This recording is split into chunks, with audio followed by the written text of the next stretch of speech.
Hello everyone and welcome to another high elo game of Age of Empires. Today, mighty Rome faces her greatest predator, a man on an elephant who likes to go mountaineering as ACCM, playing as the Khmer or Khmer in blue, gets ready to take on Liereyy, playing as the Romans in yellow. Now while the players herd their herdables, explore their immediate surroundings and try to get their butts up to Feudal Age ASAP, not a bad opportunity for us to take a look at these two civilizations that we will be watching today. The Khmer, a civilization that focuses on some of the heaviest hitting units in the game. Their scorpions come with extra range, can be upgraded to shoot a second bolt.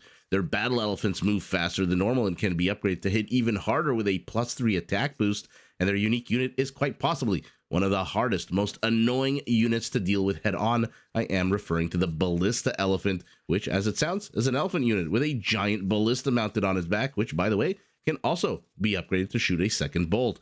Now, in order to take advantage of these bonuses and upgrades, the Khmer have to get their butts up to Castle and Imperial ASAP with a lot of food in the bank. So to help them do this, they do get a few pretty cool bonuses.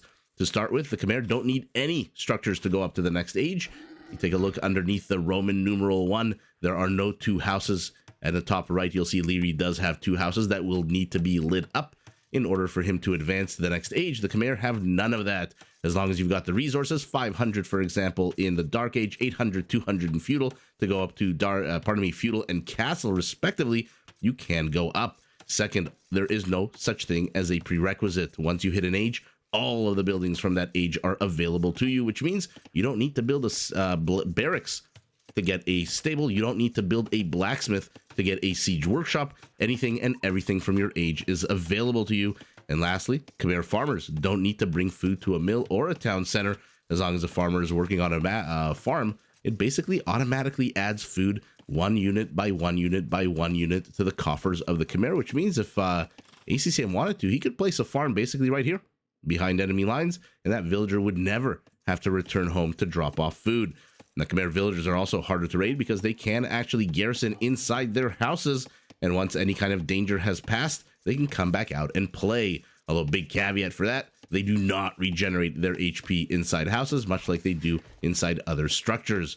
Now, who might want to hurt the Khmer villager, you ask? In this particular matchup, we've got Liereyy playing as the Romans in yellow, a mixed land-based naval civilization with a few pretty strong unit features that make them very, very dangerous. To start with, their infantry units get double the effect of blacksmith armor upgrades, and they have access to the Legionary, a tanky, well-armored infantry unit that replaces their two-handed swordsmen and champions and comes with a pretty decent attack bonus against other infantry units. So perhaps not something I'm expecting to see against the Khmer, whose infantry roster is, let's put it like this, a little bit lackluster. Now, to make their infantry units even deadlier, the Romans can turn to a second unique unit, the Centurion. This is a heavy cavalry unit that increases both the movement speed and attack speed of any militia line units under its command. Now, to help overwhelm their enemy on the field of battle, the Romans can actually upgrade their entire militia line, their entire knight line, and their centurions to not only train 50% faster, but each and every single one of those unit classes will come with a +5 charge attack, similar to the Burgundian Custodier. Now, to back up their army, the Romans have access to one of the deadliest scorpions in the game, regardless of what you feel about the latest nerf to it specifically. And man, oh man, were the Romans targeted for a nerf. Their scorpions not only cost a lot less gold, and I mean a lot less gold, think Schlachter privileges, but for scorpions, but they have their minimum range reduced from 2 to 1, and they can be upgraded to fire 33% faster. That'll help a player get to the later stages of the game, start pumping and producing those big, powerful, heavy-hitting units the Roman Empire wants and needs. Roman villagers do gather resources and build and repair structures 5% faster than generic villagers. So these are the two civs we've got in front of us. We've got pretty cool scorpions on either side. The Khmer, infamous with their, I believe, 9 range scorpions maxed out. The Romans, who, again, recently got very much targeted by the developers. I don't know how else to say it. They used to have a feature where they were the only scorpions in the game that benefited from ballistics, and then that feature was taken away from them in a very confusing move to yours truly.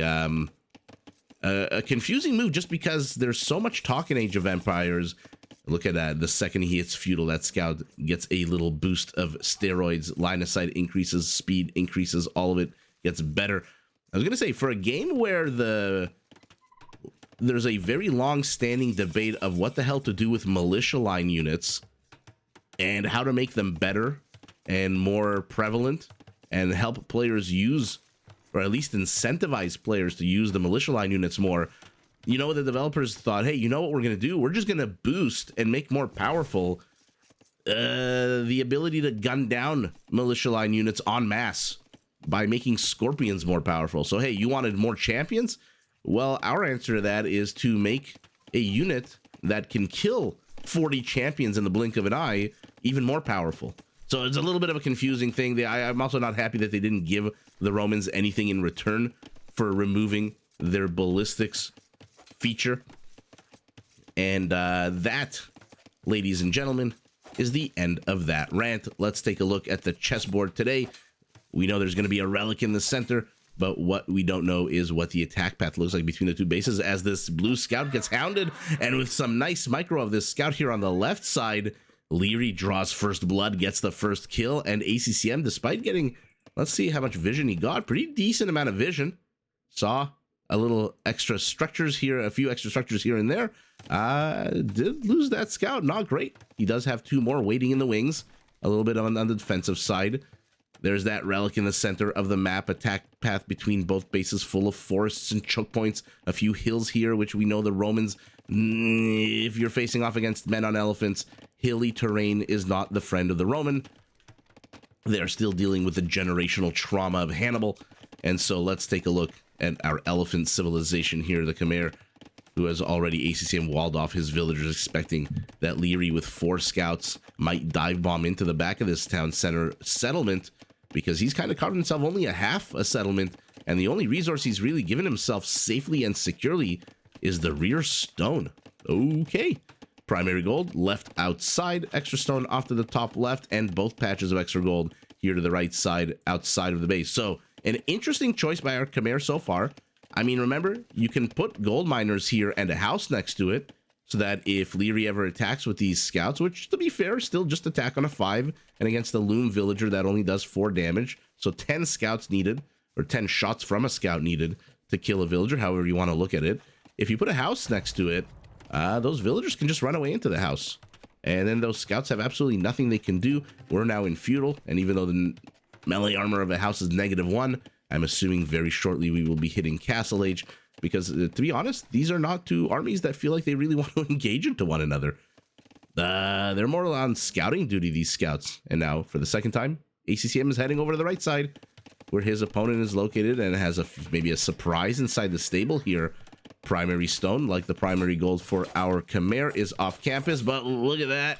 ACCM guns down a villager who, unfortunately, I don't know, maybe he left his hearing aid at home, did not hear the town bell ringing, and did not run back into the TC, and a fantastic snipe there for our Khmer, who now takes a 1 villager lead. Where's the primary gold? Interesting that it's literally the reverse for pardon me for I'm stuttering over my words, for the players. Ooh, be careful, Roman, you're being led into a trap. Not only the Teutoburg forest, Teutoburg, however you pronounce it, forest trap that you need to be afraid of. It's the Khmerburg forest as well. But it's funny that our Khmer has this gold forward position stone to the back, and here we go. So ACCM creating a bit of a suburb here outside of the safety of the main town center area, but should be pretty safe. Like I said, he can run these villagers into the town center, and it looks like he's almost about to close off this entire area altogether. Where are the extra resources for our Roman? He's got extra stone and gold to the northwest of his base, and he's got an extra patch of gold that he is slowly but surely securing. There is a wall-off happening here, and has ACCM seen any of it? Looks like the Spearman may have gotten, yeah, Spearman gets a scout. ACCM, though, says, you know what? I still outnumber you significantly. I can fight your scouts if they overextend, because by the time the Spearman comes, I'll have done a bunch of HP damage, and that's exactly what happens here. Ooh, and now he's heading this way. Is the wall-off complete? It is complete, but where, oh, where are the villagers? Okay, so Liereyy says, you know what? I know I'm not going to be able to reach here anytime soon if you attack into this walling area, so I'm just going to double wall off. This is a little bit easier. He's got some berry pickers here he can reallocate to the south, but ACCM is going to have to be a little bit careful. These are not Hindustani scouts. And what a move out of Liereyy. He predicts that once the spearmen show up, ACCM is going to try to run away through the south. And he moves his scouts to the south, but oh, they use their maneuvering position. I don't think Yellow even got a single shot off at these scouts whose HP is almost at half. Beautiful maneuvering out of both players. Liereyy anticipating the movement. ACCM ducking and dodging and diving and dipping and dodging that maneuver and saves. And like I said, I don't think these spearmen got a single shot off at these scouts who now reposition themselves to the north. And we've got Castle Age for both players. A minute ahead is our Roman, who is adding the old saddle to his horse, meaning bloodlines. Both players doing that. Forging is coming into play for our Khmer as well. So our Roman will have one armor upgrade. Our Khmer will have one attack upgrade. And if you're wondering why I'm transitioning between Khmer, I've done my best to explore how to say the name of this civilization, and honestly, the resources I found online, both anecdotal and somewhat educational. You can never really say anything online is educational anymore. I mean, any jackass can edit a Wikipedia page. Educational and anecdotal, they are both split right down the middle. Is it Khmer in English or Khmer in English? I know we've got the infamous Khmer Rouge regime in history, but I'm not too sure that that's necessarily how one would say. In any event, so I'm out of an abundance of caution, covering my ass. KYC, as we say. Know your client, cover your ass. It's a little bit of a different acronym, but ooh, oh my god, ACCM again. But this time he loses 2 scouts for it. I mean, the micro out of these players are fantastic. Back home, it looks like our Roman has added a second TC. Our Khmer adding 2 more. So, like I said, just to be sure, I am going to pronounce it both ways. Because why the hell not? Who cares? Trying to be as accurate as possible. Don't always succeed. A 3rd TC going up for our Roman as well next to the stone. While that chase goes on, let's take a look at where those TCs actually are. To the back with the wood, to the side with the stone. Liereyy made the mistake, quote unquote, of upgrading his scouts to light cav, but you know what? So did ACCM. Scouts do outrun light cavalry. They have less armor to worry about. They're less heavy on their horse. And to be fair, ACCM survives with a good number of his scouts slash light cav still alive. He's going to discover this town center. He's down 10 villagers, though. Inexplicably. I'm looking at his TC idle time. Doesn't really explain why he's down so many villagers. TC to the kind of back slash side position, covering stone and wood. I like that. TC in the forward position, helping these villagers with the gold. Okay, so our economies are up and running. The players building as much as they can. Monk amidst all of this jumbled riot of action, does survive. Liereyy with the fantastic maneuver, does lose 1 monk, but luckily for him, the 1 monk carrying the relic does manage to survive here. Our Roman going heavy on the cavalry. Where are those 3 spearmen? Okay, so they're patrolling over here. This is an exposed town center. But an exposed town center in early to mid Castle Age is not exactly that weak of a structure. Nothing any civilization really has in terms of a flesh and blood unit like a man on a horse or a man on his feet can really engage underneath this structure yet. Except maybe Roman infantry with double the armor. But it doesn't seem like our Roman is very interested in going armor at all, as his monks now shoot away even more Khmer scouts. And by the way, look at the food count top left of your screen where my mouse is. Look at that food count. This is the ability of the Khmer farmer. Does not have to drop anything off. Just works and works and works and works till either the game ends or he dies. So I'm not too sure how retirement plans and pensions work in Age of Empires. I'm not sure there even are any, as a light cav gets converted with 1 HP. Okay. All right, heal that guy up ASAP.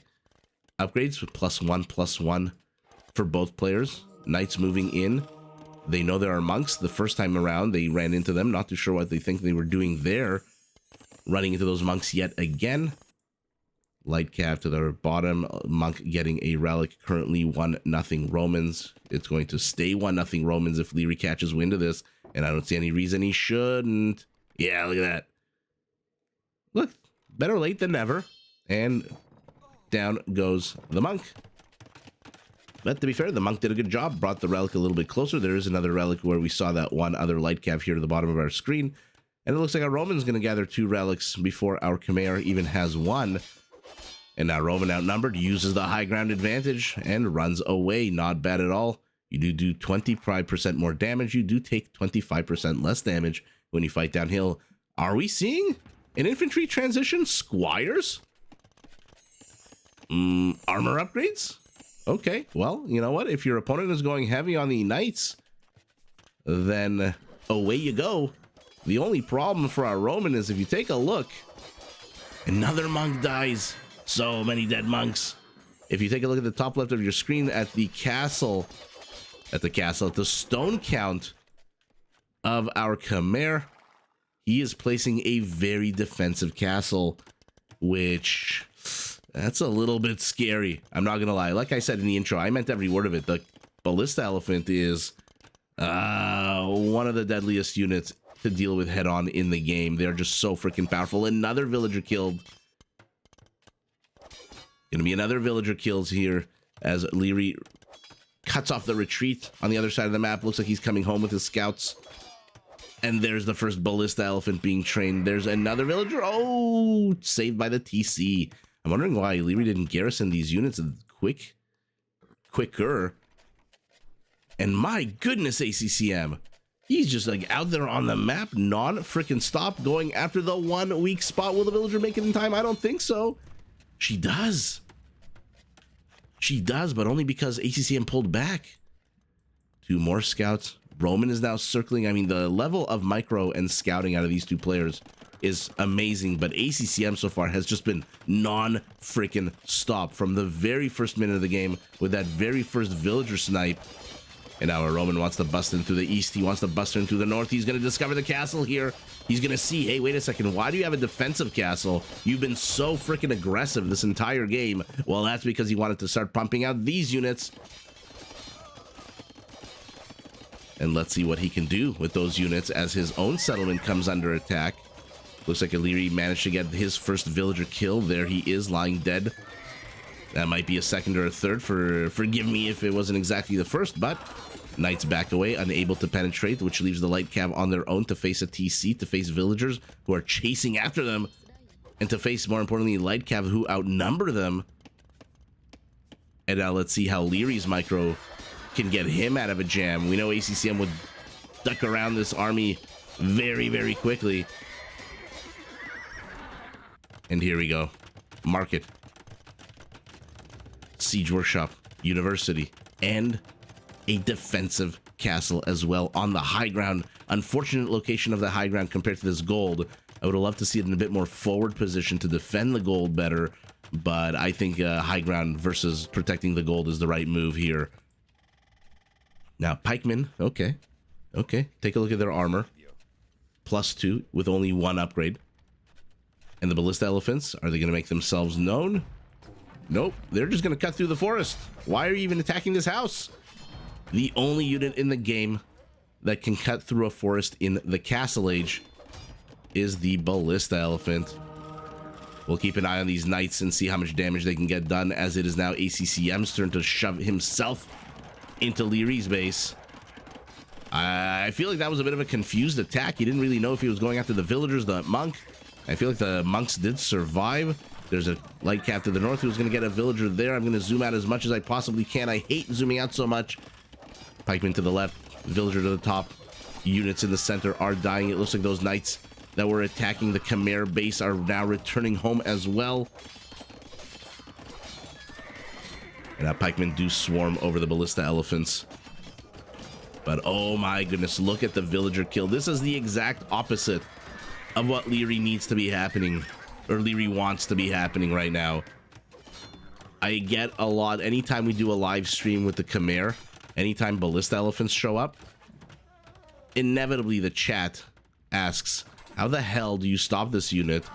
And the answer is, you know, you kind of have to stop it before it gets created, which means you have to go after that Khmer economy. You have to go after their settlement, their ability to make war, because by the time this unit comes out, and now there's going to be 11 of them, it might be too late. And again, a wall off is appreciated, but not against the unit that can just easily cut through this forest. We have a 4th town center being added for our Roman, a 4th already up, and a 5th already up for our Khmer, who now also adds a defensive castle. So both players defensive castles. We are gonna get to see Centurions. Come on, unique battle versus unique battle, unique unit versus unique unit. Let's freaking go. You have on the one hand a unit that actually, let's see, not a lot of upgrades for this unit just yet, but we'll see once he hits Imperial Age. Liereyy is not really punishing. There's not a lot of upgrades that go into this unit. That's at least the decent thing about the ballista elephants. It's 180 resources if I'm not mistaken. Ooh, or is it 185? No, I think it's 180. I think it's 100 food, 80 gold. But there are very few. I think you need the armor upgrades for cavalry, chemistry, and because it is technically a siege unit, if you want to improve their range, I think you do need siege engineers. And there's double crossbow. So this one bolt that it fires is going to turn into 2. Got that Vil kill on camera just in time. Whereas on the other hand, now we are going elite Centurions, which are going to have a lot of HP, good amount of armor. Look at that armor. Now, is the Centurion the correct play here? I'm not 100% sure. We'll have to find out. We'll have to see. Double crossbow ballistics, I believe, also applies to the ballista elephant. Conscription as well. So, ACCM focusing on the upgrades, and there's the elite on the upgrades that matter, as is Liereyy. And this is just gonna be epic. I mean, let's see a big clash between ballista elephants and Centurions who are gonna surround them. Look at that HP, look at that armor, and here we go. The Romans, they do get redemption, which means they can convert these elephants. And here we go, surrounded on all 3 sides. But the Roman army attack is disjointed. That looked very, very cool right up until the 3 army groups closed in on one another and closed in on the elephants. Then they were all attacking from the same side, and in Age of Empires, that is the worst thing to do. A couple of light cap trying to draw the army distracted. They are succeeding with those Centurions. And after all that maneuvering, after all that 1, 2, 3 ballista elephants so far, such a ridiculous tanky unit. And there's chemistry for that +1 attack. But look at the HP. He's got to keep pushing. How's the HP on his units? You've got to keep pushing. Look at the HP on yours. Look at the HP on his. Oh, if Liereyy was paying attention to HP as he runs right around a villager, he would have definitely kept attacking into there. And the army of scorpions that are Roman built as well to support the Centurions is dead by pikemen. Middle of the road castle for our Khmer, who is settling in comfortably, gobbling up more and more real estate in the center of the map. Now things are looking a little weird, a little odd for our Roman. That being said, 28 Centurions, 28 ballista elephants, who I believe, aside from the armor upgrades, interesting that ACCM is prioritizing range and attack upgrades for his castles versus anything for his elephants. Why are you running away? You've got 7 pierce armor. Let's see what's going on around the map. Light cav, looks like they've gunned down a stone miner. We've got another chunk of ballista elephants, 20 of them uncontested, just making their way through the front door of the Roman base. Okay, light cav do die. Castle does go up to protect the quarry. ACCM continues to look around. This is just atrocious. 24 Vil kills have become 40, and again, ACCM just marches his big, gray, wrinkly ass right into the freaking Roman base. And just like that, 7 more villagers are dead. And again, he can always cut himself an exit here. He does have a tile. He does have a tile he can run away from. Oh no, choke point against the unit with ballistas on its back. Oh. Looks like action to the front of the base. We'll keep an eye on what the hell happens there. I'm assuming the Roman will eventually win just by doing what Romans do, which is raising legion after legion after legion, taking loss after loss after loss. But man, do they like to fornicate, and man, can they replace their legions quickly. So I'm assuming ACCM is going to extract a very heavy price up there. Looks like his scout here to the right has managed to go. I don't know if it's... Yeah, it's the house. It's the house in that one palisade. Our Roman is very cocky. He's bringing his quarry miners here. Why is he bringing his stone miners this far forward?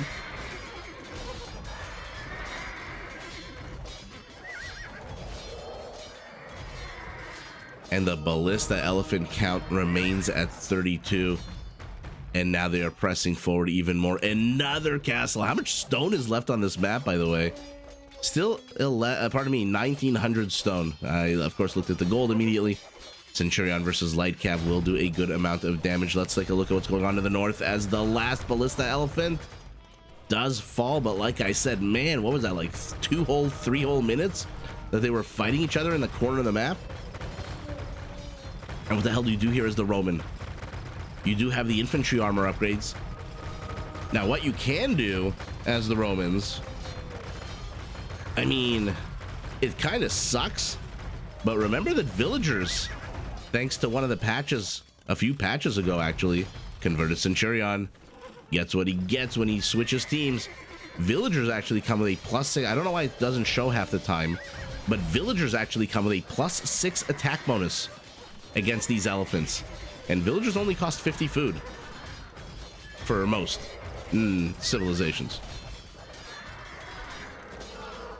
What an unmitigated disaster. Light Cav to the back as well, overextended. I think they wanted to go after the villagers, but Centurions are in the way. I don't know if there's enough Centurions here, but doesn't really matter. ACCM leads them away from the battlefield as 2 Light Cav slaughter the lumberjacks. What is happening in this game? All of a sudden, ACCM. This is why whenever anyone asks on our live streams or on Reddit or anywhere, well, how the hell do you deal with a ballista elephant? The answer is inevitably try to make sure they don't get the ballista elephant. And unfortunately for our Roman, look at how well defended this town center settlement is. 1, 2, 3, 4 castles belting the forward portion of the settlement.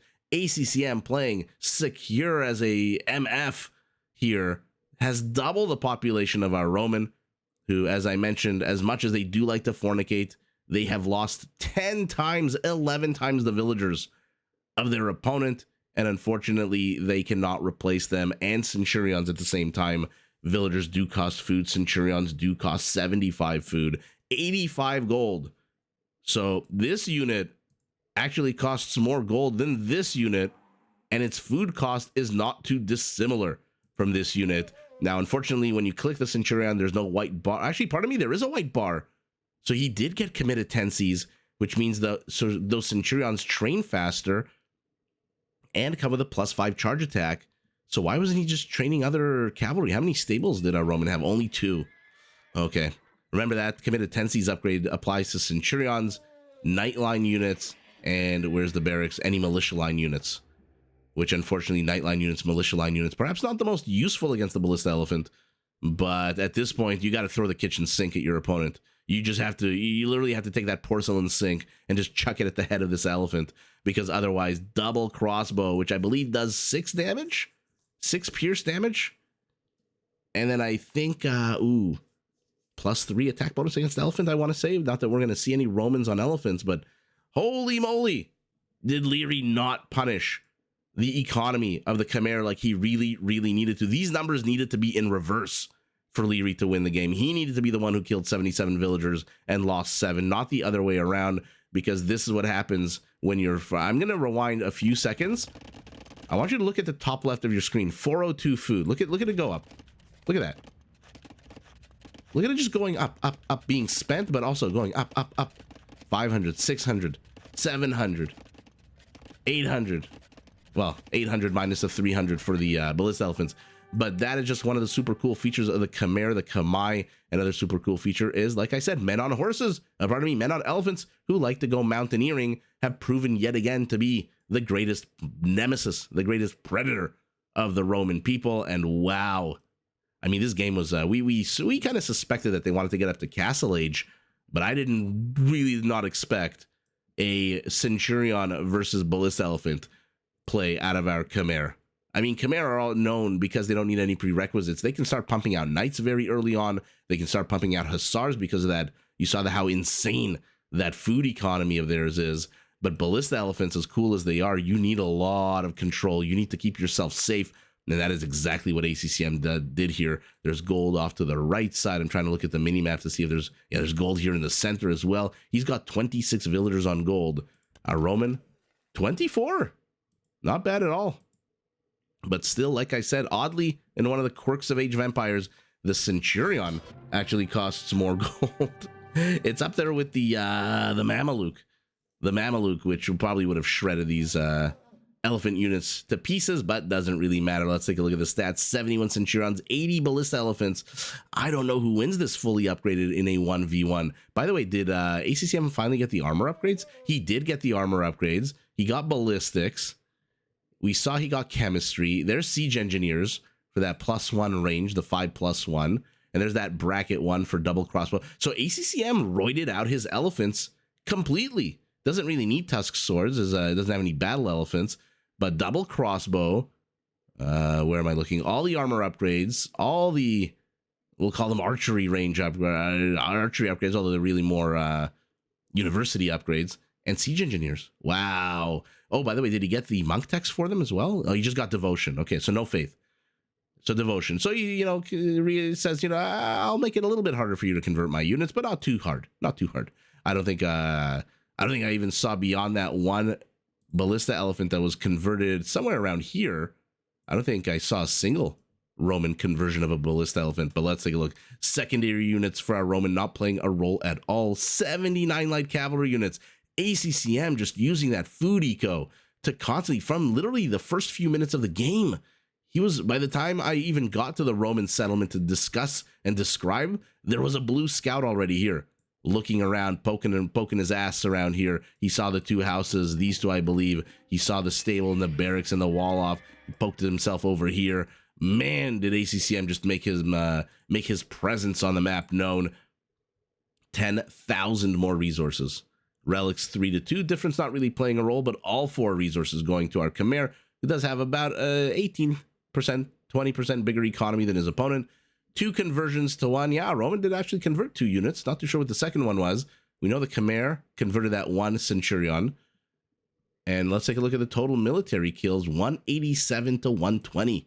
Oh, it's so hard to take this unit down. 300 HP. Not that the Centurion is a lightweight. Like I said, look at this unit fully upgraded with a charge attack. 24 first attack, 6-7 armor, 175 HP, and the attack speed a little bit slower than your average heavy cavalry at 1.9. But there is also a town center. And like I said, I really do want to see a day where players, pro players, I'm just going to say any players, doesn't matter, pro, mid, low, doesn't matter what. I want to see a day where a player just trains 40 villagers and just charges and shift clicks elephant after elephant after elephant, 10 villagers, 10 villagers, 10 villagers, 10 villagers. Because like I said, they come, I don't know why it doesn't show it half the time, but they come with a +6 attack bonus against ballista elephants. So they attack on a 3. The armor nullifies that, but then they do 6 damage for a unit that only costs 50 food. It's not bad to do 6 damage, right? I maybe I'm crazy. Maybe I'm just making things up, but I would love to see a day when ballista elephants are taken down by villagers, which is exactly what they want, because this unit has a special armor class that it shares with the Hussite wagon. There it is, 20. That makes it susceptible to villagers with pickaxes and spades and hoes and I don't know what else, the villagers, axes and stuff. And that's basically it. And what else is basically it is, yet again, a man on an elephant who crossed a mountain proved to be the bane of Roman civilization. Although, unlike in real life, the Romans actually fell this time. And it is ACCM who, with the crazy ballista elephant push, who doesn't love to see that, who takes the W, but GG to both players. Did you enjoy this video? Check out these other clips and make sure to subscribe and enable notifications so that you're notified of my latest uploads.